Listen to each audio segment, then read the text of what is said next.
그럼 정말 왜 유럽 증시가 이렇게 좋을까? 경기를 부양하는 정책 자체가 강화되고 있는 것이 일단은 좀 긍정적으로 좀 보고 있습니다. ECB 같은 경우는 얼마 전에도 금리를 내렸고 상반기에 이제 추가적으로 또 금리를 내릴 수 있다라는 어떤 기대감, 그것이 전반적인 유동성 흐름에 기여를 하고 있다라는 것이 좀 중요한 부분들인 것 같고요. 비미국 쪽에서의 밸류에이션 이러한 것들이 상대적으로 저렴하다라는 부분도 자금이 미국 위에 지역으로 흘러가는 모습을 좀 보이고 있는 것 같고, 우크라이나 전쟁이 종전이 됐을 경우에는 그 수혜 자체가 상당히 큰 지역이 아무래도 유럽 일 수밖에 없는 부분들입니다. 또 하나 주목되는 게 사실 중화권 증시입니다. 지금 H지수 같은 경우도 거의 10% 올랐고요. 기술주와 관련된 흐름 자체가 상당히 조금 양호한 모습 보이고 있다라고. 이거는 아무래도 좀 딥시크 영향이 좀 큰 거로 좀 봐야 될 것 같습니다. 지난해 같은 경우는 미국이 사실은 거의 주도하는 흐름을 갖다가 올해는 왜 갑자기 이 흐름 자체가 달라지느냐라는 부분을 생각해 보면 소위 말해서 그 AI 사이클의 대중화 시대가 사실은 열리는 시그널이 아닌가라는 쪽에 좀 생각을 좀 해봤습니다.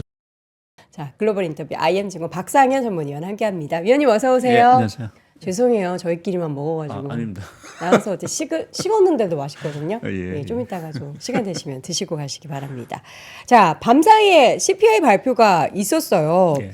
이게 숫자가 계속 2.9, 뭐 2.8 하면서 2를 보다가 3이라는 숫자를 봤는데 저는 시장의 반응이 물론 선물에서 확 내려가긴 했는데 실제 본장이나 그렇다 국제금리가 좀 올라가긴 했어도 이 정도 반응이면 좀 미지근한 게 아닌가라는 그런 생각을 좀 했거든요. 저도 네. 뭐 좀 수치로 보게 되면 시장이 화들짝 어떻게 보면 놀랐어야 되는데 네. 뭐 혼조로도 마감을 했고 달러도 사실은 뭐 그렇게 큰 변동은 사실은 없었습니다. 맞아요. 그래서 시장의 관심이 이제는 완전히 트럼프 대통령으로 다 쏠려 있는 게 아닌가. 네. 뭐 물가는 뭐 들썩거리고 있지만 결국 그 물가 흐름이 결국 향후에 어떻게 될 거냐라는 부분도 결국 이제 트럼프 대통령의 여러 가지 이제 관세 정책이라든지 뭐 재반 정책에 사실 이제 달려 있는 부분들이어서 일단은 좀 뭐 연준 의장도 뭐 wait and see라고 뭐 관망하겠다라고 표현을 했지만 네. 시장 역시 일단은 뭐 오늘의 지표만 가지고 뭐 우려를 하기보다는 좀 지켜보겠다라는 좀 심리가 좀 강했던 것 같습니다. 네. 자, 그러면 소비자 물가 내용을 한번 좀 보도록 하겠습니다. 요 데이터 나오면 이제 저는 그 며칠 전에 바로 전날이었죠. 네. 파월 의장이 미리 딱 선제 공격을 하더라고요. 발표되기 전에 이제 분명히 올라갈 거를 이제 알고 있었던 거죠. 그래서 우리는 데이터 보고서 금리 결정하겠다라는 얘기를 했는데 이렇게 되면은 이제 뭐 3월 봄까지는 금리 인하 물 건너간 게 아닌가 이런 생각이 좀 들긴 해요. 일단 뭐 말씀하셨기 네. 때문에 지금 시장의 그 금리 전망을 일단 좀 뭐 CME 패드워치에서 나온 걸 좀 보게 되면 일단 6월 달 거를 제가 갖고 왔는데요. 6월 달 FOMC에서 이제 CPI 발표 이전에 금리 동결을 보는 게 이제 50.5%, 거의 절반이었습니다. 네. 근데 CPI 발표가 되고 나서 동결이 한 67%까지 올라왔으니까 일단 뭐 물가를 보고 나서 올해 상반기에는 금리 인하가 없을 것 같다라는 좀 기대감이 좀 커지. 상반기 없다. 예, 그러니까 뭐 하반기는 저희가 또 봐야 되고 6월도 사실은 앞으로 나올 지표에 따라서 또 변동이 있기 때문에 뭐 그렇죠. 우리가 뭐 금리 인하가 아예 없다라고 말씀드리긴 좀 어려운 부분들인 것 같고요. 근데 오늘 이제 시장의 또 물가의 어떤 내용을 보게 되면 물론 이제 좀 뭐 깜놀 수준의 조금 이제 좀 높은 깜놀이라는 단어를 우리 위원님이 쓰시니까 왜 이렇게 생겨가죠? 네. 좀 깜짝 놀라는 서프라이즈. 네. 물론 이제 저희가 이제 지난주였죠. 이제 미시간대 기대 기대 인플레이션 인플레이션 자체가 1%포인트 정도 올라가면서 네. 뭔가 좀 불안하다라는 좀 이제 생각을 했는데 그거를 맞아요. 이제 1월 소비자 물가가 좀 반영을 한 것 같고 근데 내용적으로 보게 되면 좀 불안한 부분도 있긴 하지만 저희가 조금 뭐 부정적인 부분은 많이들 얘기를 하셨으니까 좀 우리가 이게 물가가 좀 지속 가능한 거냐라는 부분에서 조금 살펴볼 게 첫째는 이번에 이제 물가가 많이 오른 부분에 이제 주된 요인은 사실은 에너지 가격하고 이제 식료품 가격입니다. 네. 뭐 에너지 가격이야 유가가 70불 중반대 또 가고 했었기 때문에 상당히 이제 에너지 가격이 올라갈 거다라는 어떤 예상은 분명히 했고 특히 이제 뭐 휘발유 가격뿐만 아니라 동절기다 보니까 이제 연료유 이러한 가격들이 상당히 좀 많이 올랐습니다. 네. 거기에 하나 사실은 주목이 되는 게 뭐 12월 달부터 사실 계속 얘기된 사항들인데요. 이 계란 가격입니다. 계란 가격이 많이 오르고 있다면서요? 예. 제가 얼마나 차트를 오른 거죠? 갖고 왔는데요.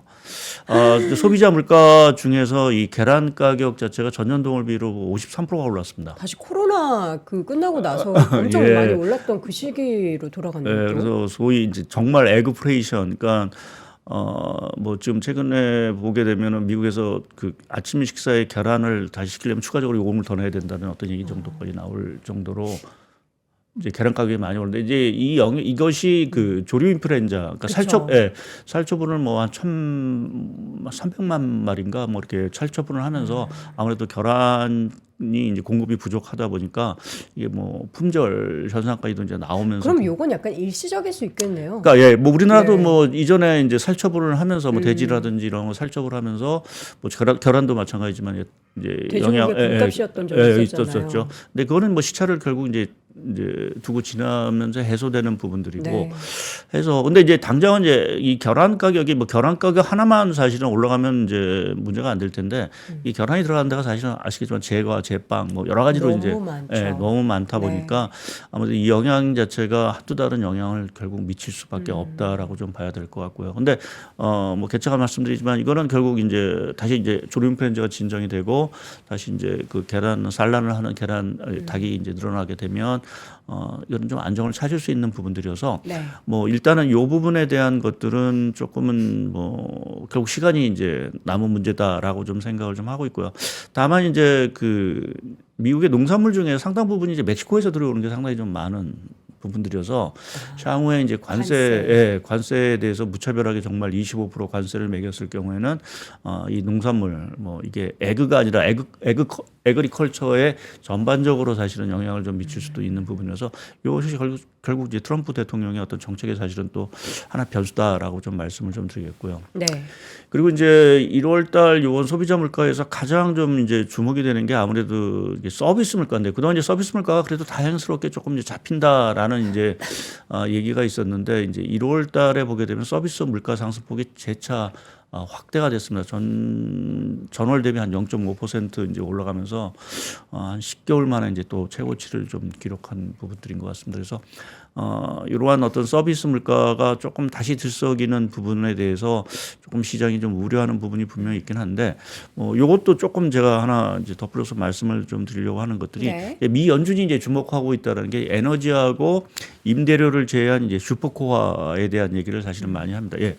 화면 차트에 있는 이제 파란색이 이제 슈퍼코어 CPI 소비자 물가인 부분들인데 이게 일단은 좀 추세적으로 보게 되면 아직까지는 좀 하락세에 계속 좀 있는 상황들입니다. 파란 선. 예. 그러니까 지금 슈퍼코어 PC 같은 경우도 뭐 오르긴 했지만 뭐 지난 그 2021년과 같은 어떤 이러한 강력한 어떤 상승 흐름 자체는 아니기 때문에 그렇게 보면 이제 서비스 물가에 대해서도 뭐 1월이 좀 계절적으로 보면 지난해 1월에도 사실은 조금 큰 폭으로 좀 올랐던 좀 요인들, 그러니까 뭐 기업들이나 이러한 쪽에서 1월 달에 가격을 다시 책정을 하면서 좀 이렇게 상승폭이 1월 달에 조금 오른 영향들이 있지 않을까 좀 생각을 하고 있고요. 네. 최근에 다행스러운 건 이제 미국의 그 임대료라든지 이러한 것들이 뭐 떨어지지는 않고 떨어지지도 올라가지도 않고 그냥 옆으로 기고 있는 좀 횡보세를 좀 보이고 있습니다. 그래서 그런 걸 보면 이제 그동안 문제가 됐던 이제 임대료라든지 이러한 쪽은 계속 안정세를 좀 유지할 수 있다라는 부분에서 서비스 물가 쪽도 조금 뭐 1월 한 달에 조금 들썩거림은 있었긴 했지만 좀 안정세가 좀 유지가 될 수 있지 않을까 좀 생각을 하고 있습니다. 그래서 이제 관건은 결국 트럼프 그 관세 정책이 되겠죠. 이제 이게 오늘 뭐 상호 관세에 대해서 서명을 또 행정명 서명을 한다고 하는데 뭐 그것뿐만 아니라 이제 1개월 유예를 시켜준 캐나다라든지 이제 멕시코에 대한 관세가 다시 이제 부과가 되느냐 거기에 따라서 이제 가장 이제 시장이 보는 거는 이제 공급망에 대한 부분들이죠.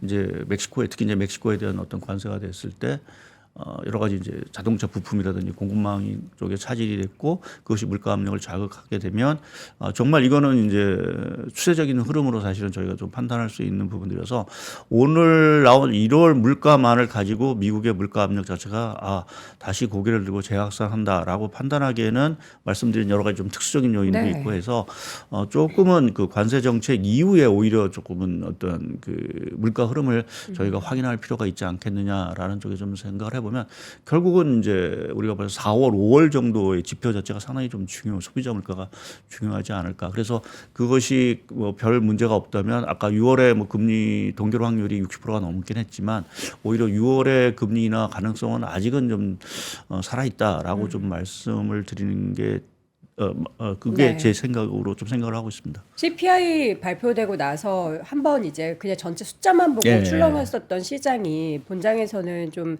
다소 덜 빠졌던 이유들을 보면은 지금 설명해 주셨던 뭐 계란 가격도 결국에는 다시 한번 좀 이런 일시적인 흐름 이후에 돌아올 거고, 유가 같은 경우에도 지금은 좀 부담스러운 그런 계절성도 있고 가격이 올라가긴 하지만 또 이제 많이 생산을 하게 돼서 또 트럼프 행정부의 생각대로 떨어지게 된다면 이것도 또 물가를 하락하게 만드는 요인이 될 수 예, 있다. 그리고 예, 또 트럼프 대통령에서 제가 뭐 별 기대를 안 하는데 하나 기대하는 거는 소위 이제 지정학적 리스크 완화. 그러니까 뭐 오늘도 뉴스에 예, 이제 푸틴과 러시아 우크라이나 통화했죠. 이제 종전 협상 뭐 이러한 얘기들이 나오는데, 사실 그것만 하나 좀 달성을 해 준다 하면 네. 사실 에너지 가격에 대한 부분들은 상당히 안정세를 사실은 좀 보일 수 있는 부분들이 있어서 네. 뭐 다른 것 뭐 관세 정책이라고 보는데 일단 그 지정학적 부분을 좀 해법을 좀 풀어줬으면 한, 그것이 이제 미국의 물가 안정에 상당히 좀 기여를 할 수 있는 부분들이 아닌가 좀 판단하고 있어서, 이 부분에 대한 지정학적 리스크에 대한 부분은 좀 트럼프 대통령이 조금 적극적으로 좀 나서줬으면 하는 생각입니다. 노벨 평화상이 꿈이라는 그런 소문도 있어요. 진짜 받게 되면은 너무나 예, 뭐 좀- 종교를 통해서 정말 뭐 받았으면 뭐 네. 다른 걸 몰라도 뭐 세계 평화에 일부 기여를 한 것은 분명할 테니까요. 어쨌든 CPI 발표가 됐고 지금 페드워치에 따르면 상반기에 금리 인하에 대한 가능성은 좀 줄어들긴 했지만, 우리가 요소를 따지고 보면은 이게 일시적인 것도 있고 완화될 부분도 있기 때문에 앞으로 발표되는 그 물가 지표 내용들을 계속해서 좀 추이를 지켜보셔야 될 것 같습니다. 자, 전체적인 글로벌 증시의 흐름을 보면요, 뭐 우리나라도 상대적으로 1월 달에 굉장히 강하긴 했지만 유럽 그리고 중화권 증시가, 특히 중국이 굉장히 또 견조하죠. 예. 일단 차트를 보여드리고 네. 설명을 시작하겠습니다. 얼마나 차이가 있는지 한번 보시죠, 여러분. 이 차트는 이제 트럼프 대통령이 당선된 지난해 11월 6일을 100으로 기준으로 해서 네. 주요국의 주가 추이를 이제 제가 뽑아온 건데요. 유로스톡스 제일 높아요. 독보적인 게 유로스톡스. 뭐 여기 닥스 지수는 이거보다 더 올라서 거의 한 올해 연초 기준으로 보면 한 11% 정도. 아니 유럽 경기 안 좋다면서요. 예. 작년부터도 경기 계속 안 좋다는데 뭐 독일은 뭐 4분기에도 침체, 근데도 연간으로 침체가 나왔어요. 왜 저렇게 올라가요? 그러니까 저희가 뭐 이게 항상 보면 예상이 참 이게 한쪽으로 쏠리면 안 맞는다라는 생각을 다시 한번 확인하는데, 네. 저희가 올해 전망을 하면서 작년에도 미국이 좋았고 올해도 사실은 미국이 독보적으로 좋을 거다라는 게 일반적인 시각이었는데, 그 시각 자체를 상당 부분 이제 뭐랄까 좀 뒤집는 어떤 연초의 흐름이 좀 나오고 있는 상황들인 것 같고요. 그럼 정말 왜 유럽 증시가 이렇게 좋을까라는, 특히 이제 독일 증시가 뭐 침체하는데 이제 좋을까라는 부분을 좀 생각해 보면, 일단은 그 소위 이제 말하는 저는 리프레이션 정책, 그러니까 경기를 부양하는 정책 자체가 상당히 좀 강화되고 있는 것이 일단은 좀 긍정적으로 좀 보고 있습니다. 그러니까 미 연준은 좀 금리 동결을 계속하고 있지만 ECB 같은 경우는 뭐 얼마 전에도 금리를 내렸고 상반기에 추가적으로도 금리를 내릴 수 있다라는 어떤 기대감, 그것이 전반적인 유동성 흐름에 상당히 좀 기여를 하고 있다라는 것이 좀 중요한 부분들인 것 같고요. 또 최근에 이제 독일이 안 좋긴 하지만 뭐 지난달에 이제 ISM 제조업지수도 이제 뭐 27개월 만에 확장 국면에 들어갔듯이 독일 제조업 경기도 약간은 좀 살아나는 듯한 기미를 좀 보이고 있습니다. 뭐 자동차 수요도 상당히 좀 개선이 되는 모습을 좀 보이고 있어서 뭐 이러한 흐름도 사실은 조금 긍정적인 영향을 좀 미치고 있는 것 같고요. 또 한 가지는 이제 뭐 독일 증시를 말씀을 드리면 이제 밸류에이션이라든지 이런 것들이 아까도 뭐 좀 전에 그 미국과 비미국 간의 밸류에이션 좀 격차를 좀 보여주는 네. 차트가 있었는데, 일단 비미국 쪽에서의 어떤 밸류에이션 이러한 것들이 상대적으로 저렴하다라는 부분도 자금이 조금은 이제 다른 지역으로, 미국 이외 지역으로 좀 흘러가는 모습을 좀 보이고 있는 것 같고. 네. 그리고 이제 앞서 말씀드린 러시아 우크라이나 전쟁, 뭐 아직 좀 저희가 뭐 설레발을 필 정도로 뭔가 진전이 된 부분들은 아니지만, 만약 러시아 우크라이나 전쟁이 종전이 됐을 경우에는 그 수혜 자체가 상당히 큰 지역이 아무래도 유럽일 수밖에 그렇죠. 없는 부분들입니다. 네. 그래서 그러한 영향도 사실은 그 유럽 증시의 어떤 상승을 좀 견인을 하고 있는 것 같고요. 뭐 실적 측면에서도 보면 닥스에서 보면 셉이라든지, 그러니까 우리나라 뭐 방산 업체와 비슷한 라인메탈 같은 경우가 상당히 뭐 여하튼 상승률이라든지 뭐 이런 것들이 좋아서 뭐 그러한 영향도 좀 있는 것 같고요. 또 하나 주목되는 게 사실 중화권 증시입니다.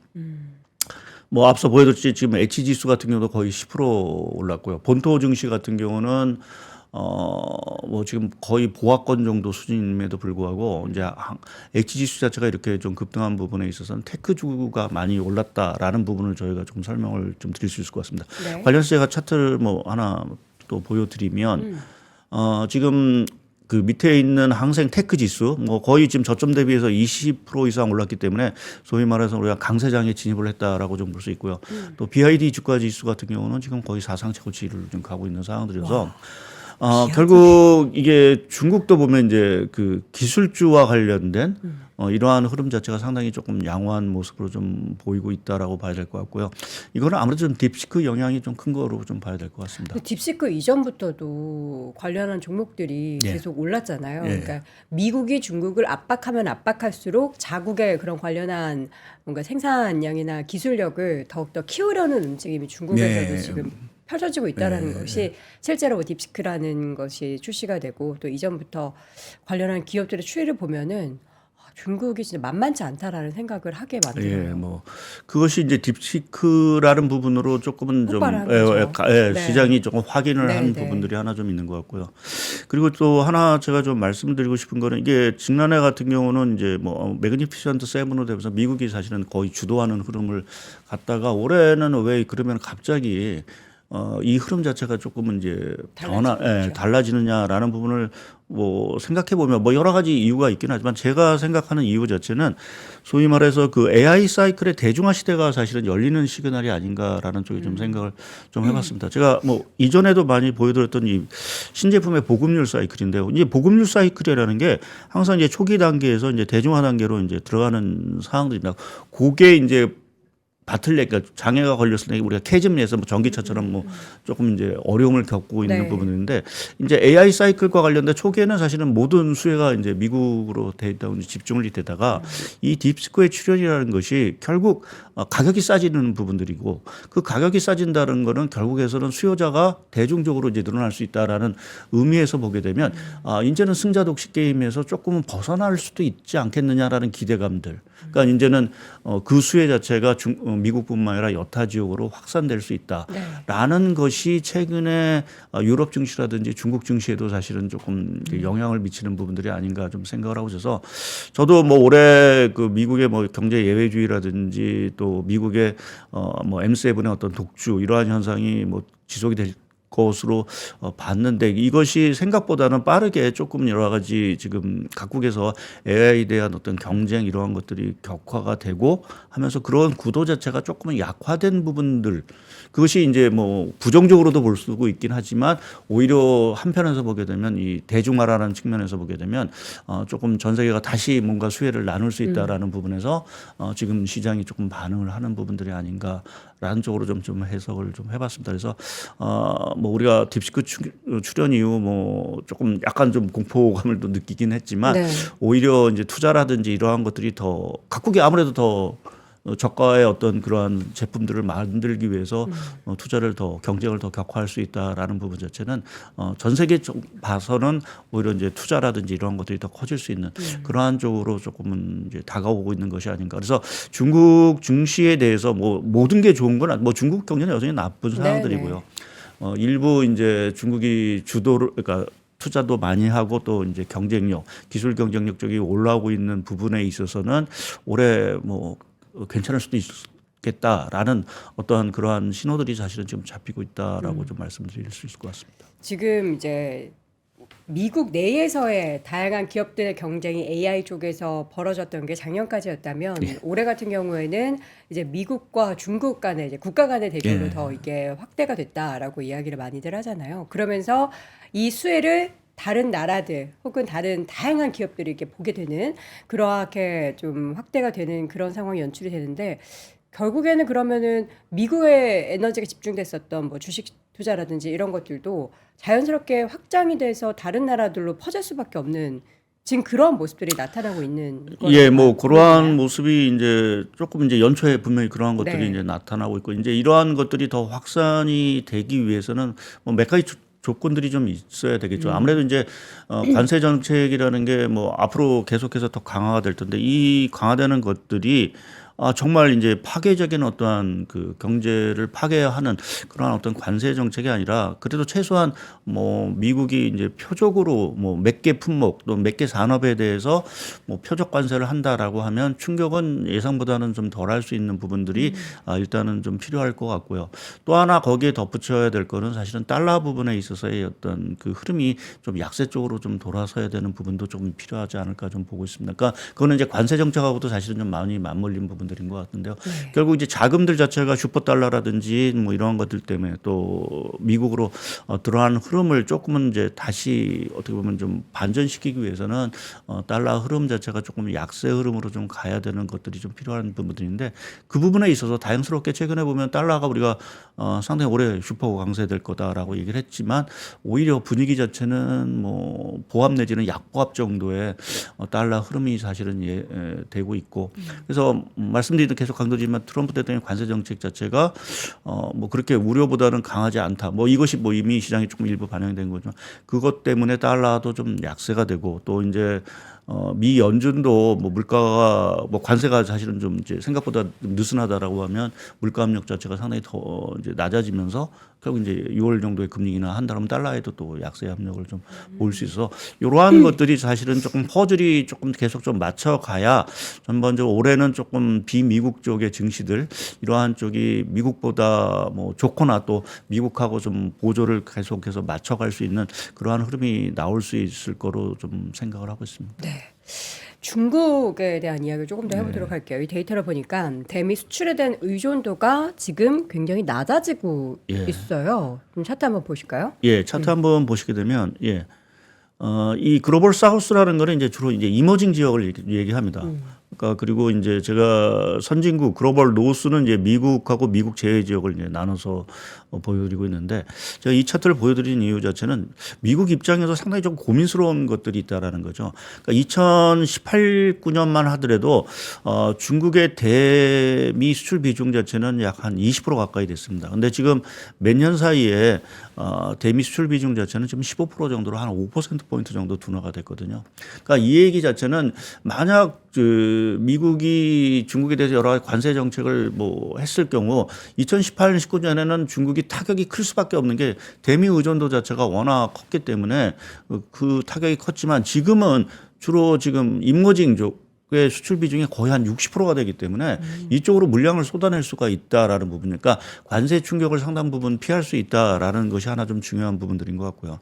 또 한 가지 미국 입장에서 고민되는 것이 사실은 그 중국 시장을 이제 빅테크들 자체가 포기하기가 쉽지 않다라는 부분도 하나 중요한 부분들인 것 같습니다. 네. 그러니까 제가 주요 빅테크 기업들의 중국 매출 비중 자체를 쭉 이렇게 모아놨는데요. 뭐 퀄컴 같은 경우는 거의 50%가 이제 중국 매출 비중이고 뭐 애플도 거의 한 17%. 그리고 엔비디아 같은 경우도 한 17% 정도 지금 중국 매출 비중을 갖고 있습니다. 네.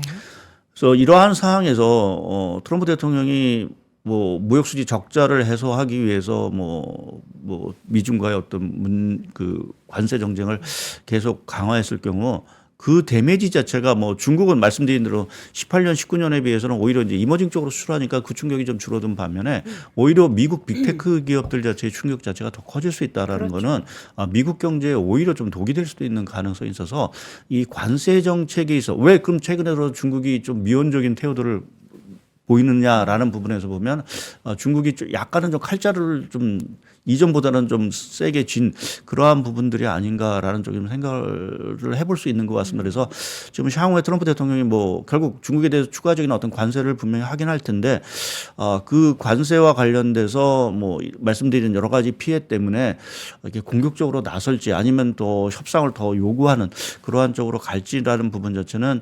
2018년하고는 좀 상황이 많이 달랐다. 그때는 어떻게 보면 미국이 좀 더 강한 주도권을 가졌다라고 하면 지금은 그 주도권 자체가 조금은 미국 입장에서 보면 약화된 어떤 분위기도 있기 때문에 이 관세 부분에 있어서의 어떤 대중국 그 정책 자체가 좀 양상이 좀 많이 좀 달라질 수도 있겠다라는 좀 생각이 좀 드는 상황입니다.